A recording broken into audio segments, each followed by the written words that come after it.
नमस्कार दोस्तों, स्वागत है आपका एक बार फिर से आपके अपने YouTube चैनल कंपटीशन प्रिपरेशन पे। आई होप आप सारे बहुत अच्छे होंगे और अच्छे से पढ़ाई भी कर रहे होंगे। जैसा कि मैंने बोला था कि 45 सेट्स हम करने वाले हैं। एक सेट हमने कर लिया है, दूसरा सेट ये है। ऐसा नहीं कि सारे प्रश्न करने वाले हैं, 15-15 क्वेश्चन का सेट है, तो ईजिली आप टाइम भी निकाल सकते हैं।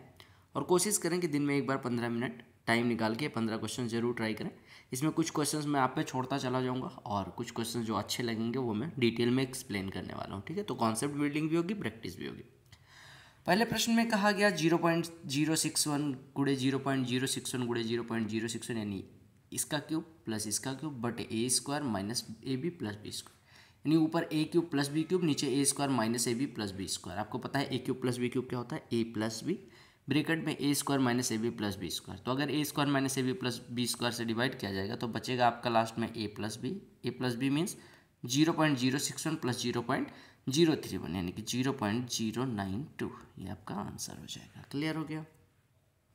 कहा गया ए बी सी कोई कार्य 8 दिन 10 दिन और 12 दिन में कर सकते हैं। तो कहा गया अगर तीनों एक साथ करें, आपको सीधे सीधे 8 10 12 का एलसीएम लेना है। कैसे? 8 12 का आपको पता है 24, 24 और 10 में क्या कॉमन है 2, तो 2 निकाल दो तो बचेगा 12 और 5, तो 12 गुणे 5 60 और 2 जो निकाला था उसका गुणा कर दो 120।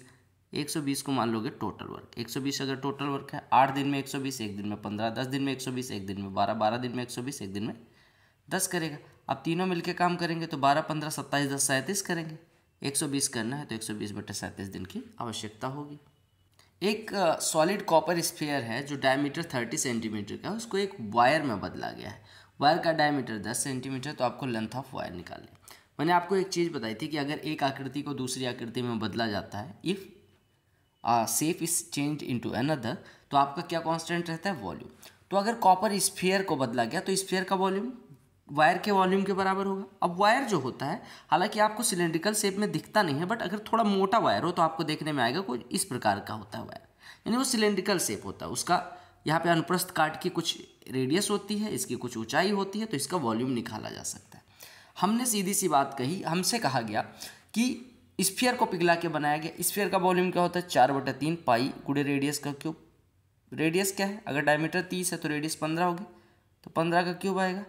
ये बराबर हो जाएगा डायमीटर 10 सेंटीमीटर वाला क्या बनाया गया, सिलेंडर। सिलेंडर का वॉल्यूम क्या होता है, पाई आर स्क्वायर एच, यानी पाई गुणे आर स्क्वायर, 10 का आधा 5, 5 का स्क्वायर 25 और गुणे में एच। एच जो होगा आपको पता है ये तार है, ठीक है, ये सिलेंड्रिकल है, तो इसकी जो ऊंचाई होगी बेसिकली वही लंबाई के बराबर होगी। यहाँ से आपको सॉल्व करना है। पाई पाई कट गया, 3 से ये 15 का क्यूब लिखा है, यानी 15 गुणे 15 गुणे 15, यानी 15 गुणे 225 लिख लो थोड़ी देर के लिए।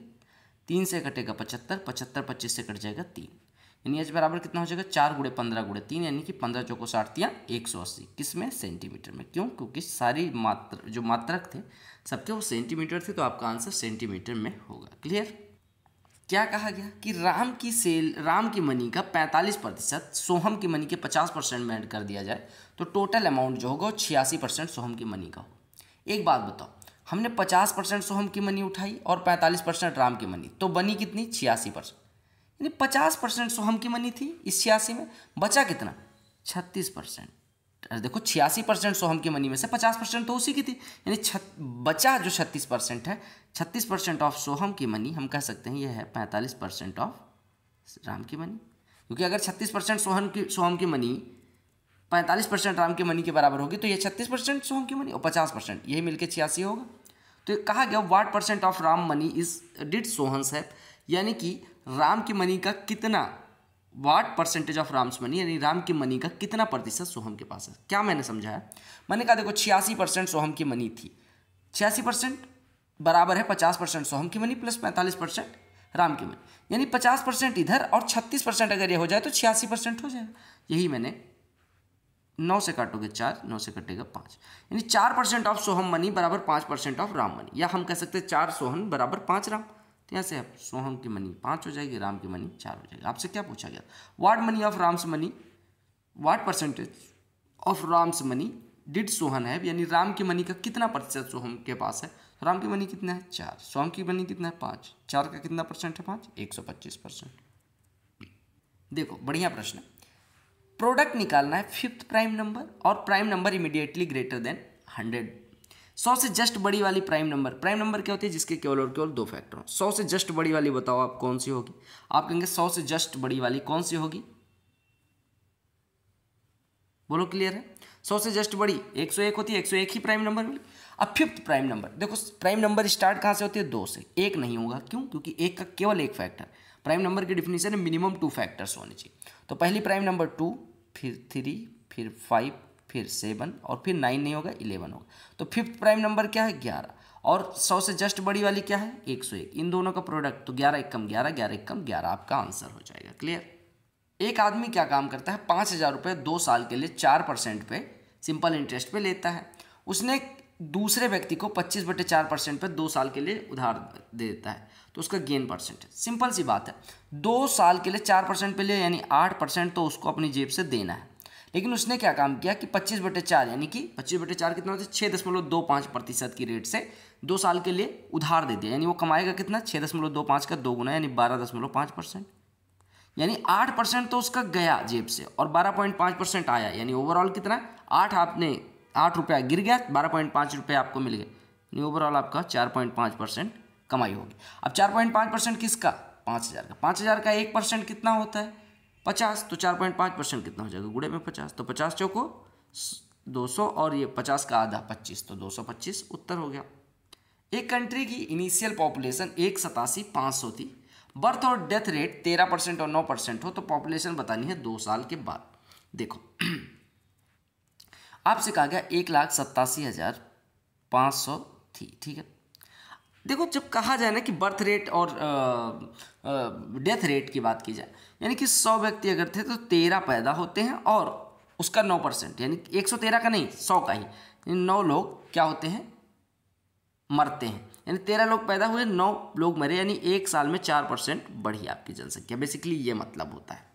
तो यानी कि 4% 2 साल में बढ़ी होगी। पहले साल 4% बढ़ी, दूसरे साल 4% इंक्रीज।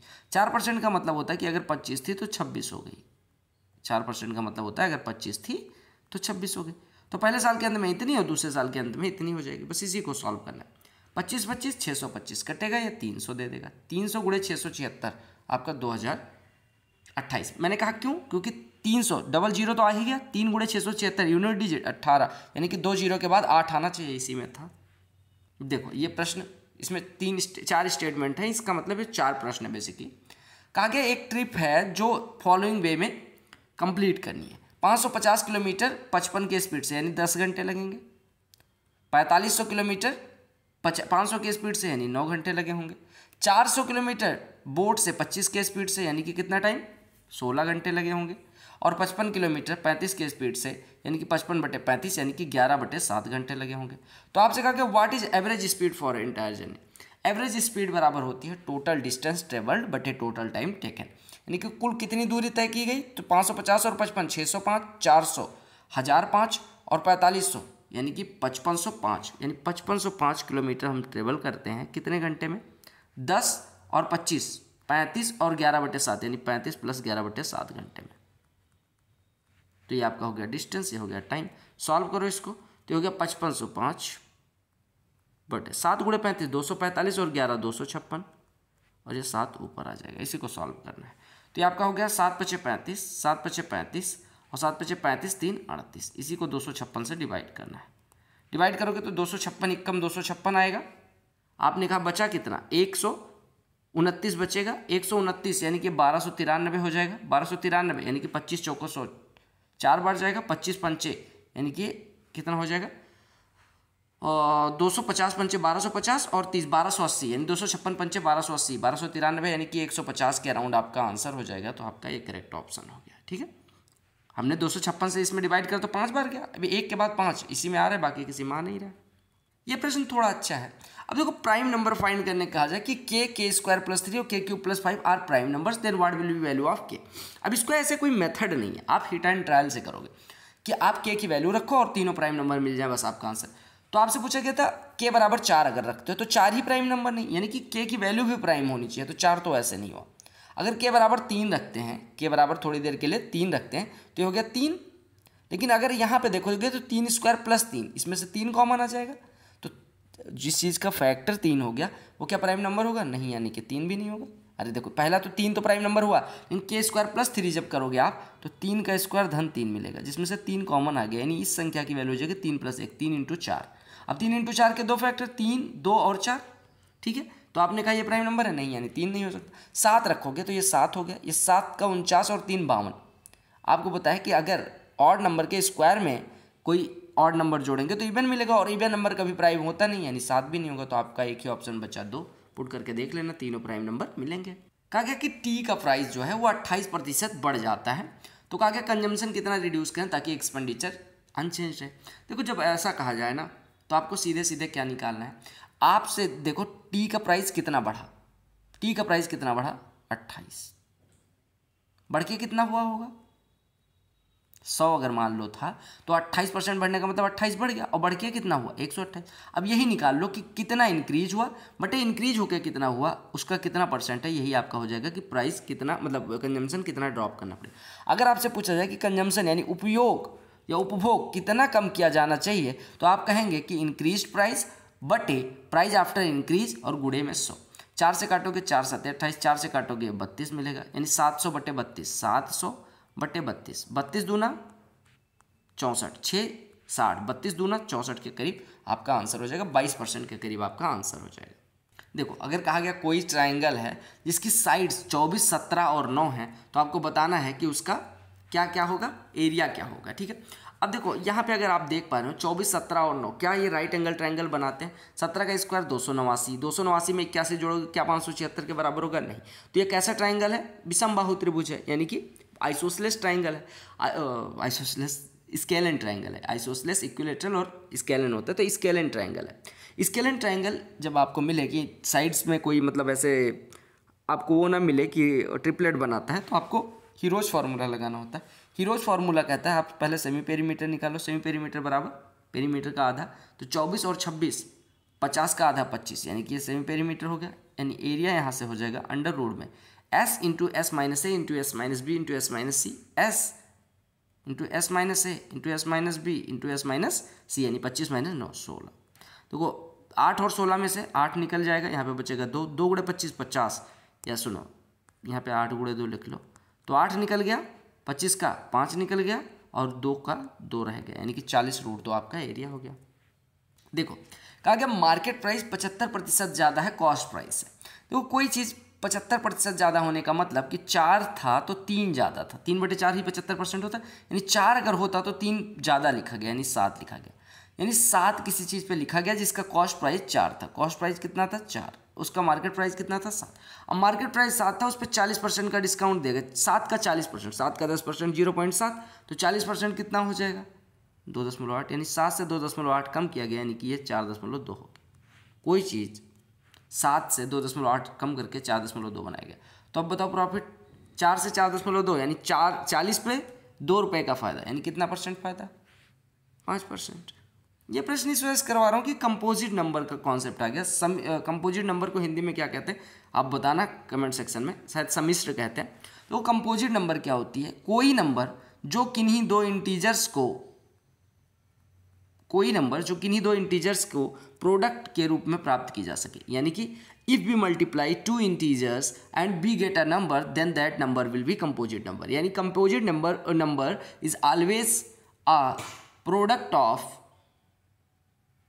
2 इंटीजर नंबर्स, यानी कि 2 इंटीजर्स या 2 इंटीजर कह दिया हमने कि यानी composite number is product of 2 integer, simple सी बात है।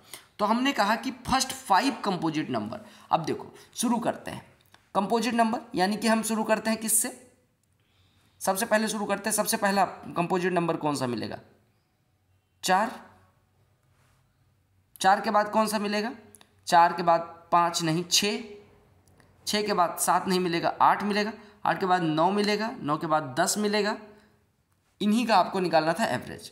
पहले 5 कंपोजिट, क्योंकि देखो 4 को 2 × 2 लिख सकते हैं, 6 को 2 × 3, 8 को 2 × 4 या 4 × 2, 9 को 3 × 3, 10 को 2 × 5, यानी कि इंटीजर नंबर के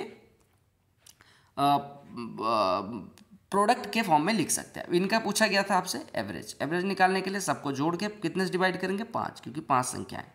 तो देखो 10 9 19 8 27, 27 6 33 4 37, यानी 37/5 हो गया। 5 से डिवाइड करोगे 5 7 35, बचा 2, 5 चौको 20, 7.4 हो गया।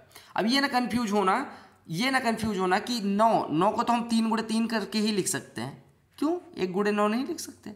1 भी इंटीजर है, 9 भी इंटीजर है, ठीक है। तो इस वजह से ये ना कंफ्यूज होना कि क्या perfect square natural number composite number होगा या नहीं, ठीक है। क्योंकि बस हमें 2 इंटीजर का प्रोडक्ट, अब वो 1 भी हो सकता है ना, लेकिन एक चीज़ आपको याद रखना है कि कंपोजिट नंबर में उसका एक और सेल्फ के सिवा, यानी देखो जैसे आपने कहा था प्राइम नंबर क्या होती है? प्राइम नंबर होते हैं जिसके केवल और केवल 2 फैक्टर होते हैं। कौन कौन सा? एक तो 1, दूसरा वो सेल्फ, ठीक है। कंपोजिट नंबर क्या होता है? कंपोजिट नंबर वो संख्या होती है जिसके कम से कम मिनिमम 3 फैक्टर हो।